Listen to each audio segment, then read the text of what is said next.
Good afternoon, everyone, and welcome back to theCUBE's live coverage of Audit Board's Audit and Beyond. I'm your host, Rebecca Knight, alongside Rob Strechay, my co-host and analyst. Rob, let me be the first to wish you a happy Cybersecurity Awareness Month. Well, I think what's funny about that is it's like, it feels like every month should be Cybersecurity Awareness Month, to put it mildly. I think it's really just a very important to get a lot of these topics out, especially with everything that's going on. Indeed, and of course they did choose the spookiest month for Cybersecurity Awareness Month. With that, I would like to welcome our next guest. He is Rich Marcus, Chief Information Security Officer at Audit Board. Welcome, Rich. Thank you so much for having me. And a happy Cybersecurity Awareness Month and to you as well. To all who celebrate. So, Rich, why don't you level set a little bit right now and talk about some of the top priorities that you have, and about how those priorities are really evolving as the risk management landscape changes too. Well, first of all, I'll say it's been a hot topic for discussion here this week. We always get energized. We get our risk practitioners together talking about the emerging threats and risks that we all face. And for us at Audit Board, just like the rest of the industry, we're responding to a lot of threats that come from emerging technologies like AI. We're dealing a lot with our internationalization efforts and spreading our technology around the globe. And we've been doing a lot of announcements this week. I mean, we're announcing a lot of new products and acquisition this morning, and so we're attracting a lot of attention from social engineering, phishing, spoofing, all of those kinds of threat actors in the marketplace. So it's a pretty active environment right now, a lot to wrap our heads around. But having a great time this week, exchanging thoughts with our peers on how to deal with some of these emerging threats. I'm glad you brought up the social engineering part of it, because to me that's always been one of the hottest topics for the last 5 years at least. We were at MGM when that happened to them, and we've been other places when it's happened to them. When you look at that, has that really been one of the impetuses to really go down the passwordless 100%. direction? Yeah, 100%. So, anecdotally, we've seen a 400% increase in social engineering threats at Audit Board. Part of that is because it's just becoming more prolific in the world. Like, AI is making it easier to launch these types of attacks. We happen to be in the news a little bit more, and I think are a more attractive target these days. But more and more, we're seeing this at the top of the list in terms of volume for the types of attacks that our employees face. And so we've been really thoughtful about how to mitigate that over the last couple of years. We've done some things around email security and corporate communications security, but we realized that in most of these social engineering attacks, they're after credentials. I think 70 to 80% of the attacks that we see appear to be some form of credential compromise attack. And so knowing that that's what they're after, we finally decided, let's just get rid of them. Let's just not have the credentials, and we don't have to worry about it. How's it going? How's the rollout going? It's going pretty well. It is an emerging strategy. So we had to work with a number of our vendors to kind of get them aligned to the approach and get it working end to end. But it's something that our employees really like. And the surprise, I think, twist to this implementation has been IT really likes it too. Right, so if you think about it, if you don't have a password, you can't forget it. I was going to say, that's what nobody wants the 18,000 letter number combination thing. Yeah, anyways. You can do away with the password complexity concerns. You can do away with password resets. And so it's been much easier for IT to onboard employees without use of passwords. And the end user experience is just better. It's easier. So those are the best wins in security, when you can do something that benefits productivity, your employee and user sentiment, and you get a security benefit on top. It's just win-win-win all around. Yeah.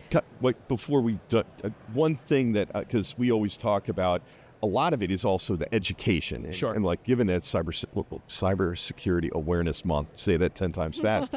How did you bring the organization along from that education standpoint and partner up with them? Yeah, education and awareness is a big part of any security solution rollout that we might pursue. We started with our counterparts in IT, kind of looking at our tech stack. To implement Passwordless, you got to have the right hardware. You got to have those FIDO2 compliant chips in all the hardware. You got to make sure that your identity platforms support it, all of your provisioning systems support it. You got to train IT on how to set up password authentication methods for end users. So it's a little bit of retooling that you have to go through, a little bit of upfront investment. And then, of course, you can roll it out. We started with new hires first, right? So they're coming in the door. They're getting access to new systems anyway. They have to be trained. And then we just went department by department, and we found that really the cost to migrate is pretty low. People are pretty used to using biometrics, the fingerprint to sign into things, and they were happy to adopt it. It didn't take much convincing to get folks to jump on board. And adoption is often one of the biggest challenges that CISOs face in an organization. Talk a little bit about your role, because the role of CISO has changed dramatically, even from just 5 years ago.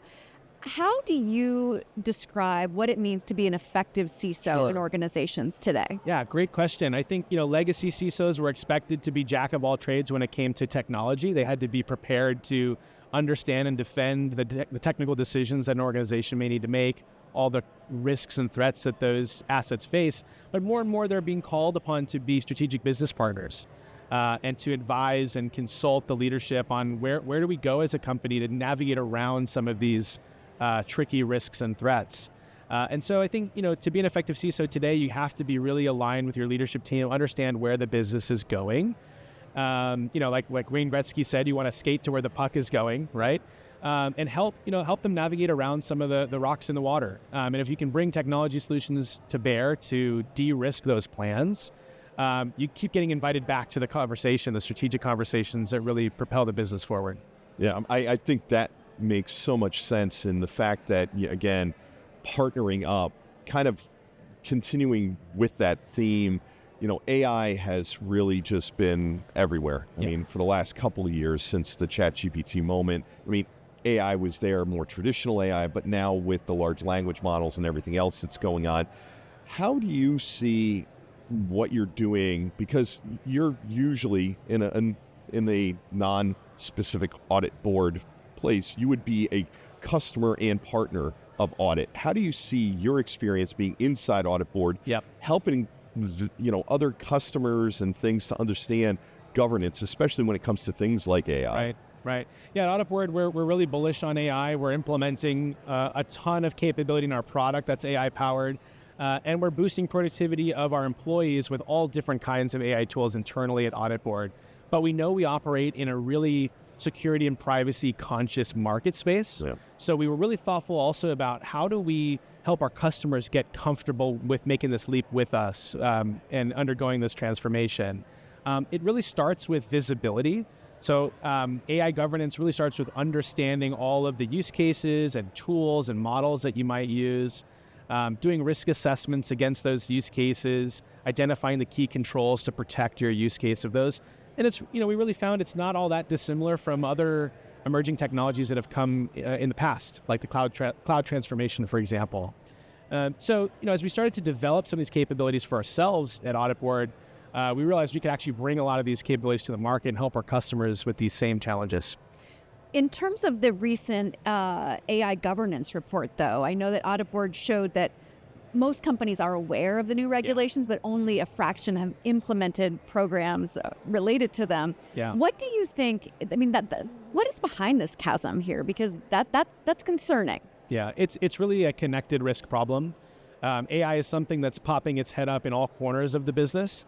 So it starts with, having the relationships with the right stakeholder groups in your organization and understanding where those use cases are emerging and really inventorying all the tools and use cases that are being pursued. Regulations, you're right, are top of mind for a lot of security leaders, but do they have the relationships? Are they really connected in the right spaces? Legal, procurement, working with your internal audit partners and your risk partners to get a good sense of what that landscape looks like so you can really get in there, do proper assessment, and control it. So just taking a step back and, you're the CISO for Audit Board, so that means that a lot of the compliance that you have to meet operating, around the world, very large companies and organizations to smaller companies, but no less need that same security.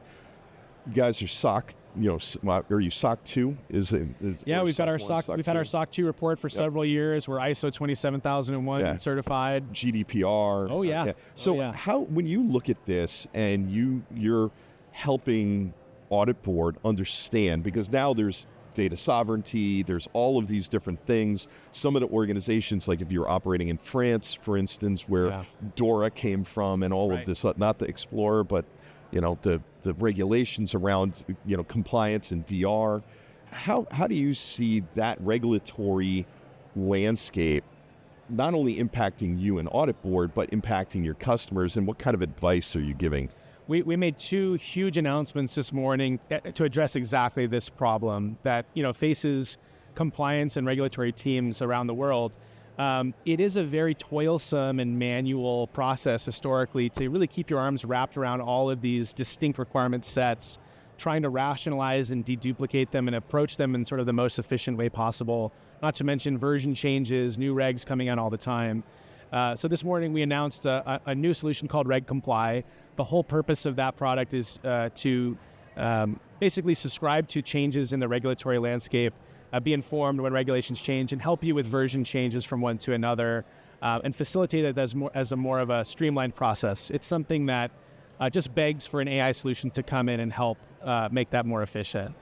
We also announced this morning the acquisition FairNow, and they have deep expertise in this space, specifically around AI governance. So they're bringing all kinds of new content and expertise into the platform to help our customers manage regulations around their use of AI specifically.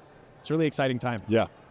So one of the things that was so clear when we were talking to your colleagues, Anton Dam and Happy Wong, is that AuditBoard designs for the end user, that they 100%. design for the humans who are using these products. And you've been both a CISO and also an end user. That's right. How does using AuditBoard internally, and I know people say the dog food, the champagne, whatever. I like the Hair Club for Men founder. Do you remember him? He's not only the founder, but he's also their best customer. Yeah. Right, exactly. Okay, so you're the Hair Club.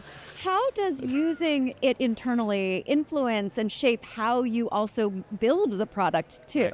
Right. We're customer obsessed at AuditBoard. Like we really pride ourselves on understanding the pain points and the challenges of being a risk practitioner in this day and age, and solving for those challenges really well, right? So it's one of the things that brought me to AuditBoard. I was the head of global GRC at Verizon Media before AuditBoard. I struggled with a lot of GRC tools and regulatory concerns and problems of scale, and I just knew there was a better mousetrap that we could build, right? So it excites me. It's what really gets me, revved up to come to work every day to solve problems for people that are just trying to do the right thing and manage the risks in their organizations.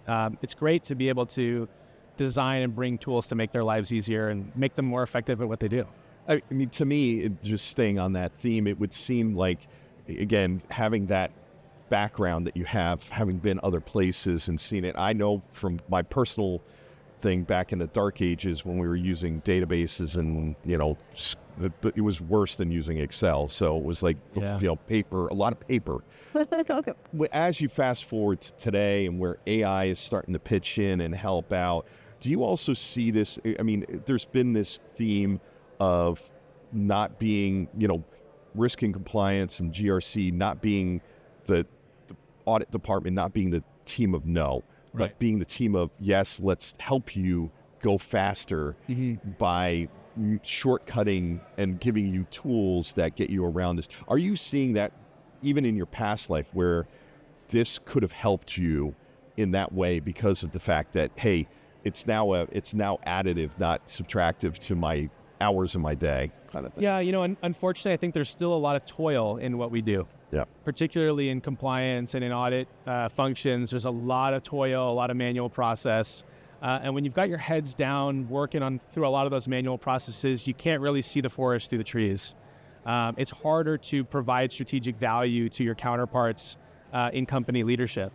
And so I think that the best thing we can do for folks in that situation is help them automate some of those manual tasks, free up some more time so they can be more strategic, and figure out how they can be a business enabler. I think if you ask any audit, risk, or compliance practitioner, what they really want is to figure out how to manage risk so the business can be successful. They don't want to slow the business down. They don't want to stop the business.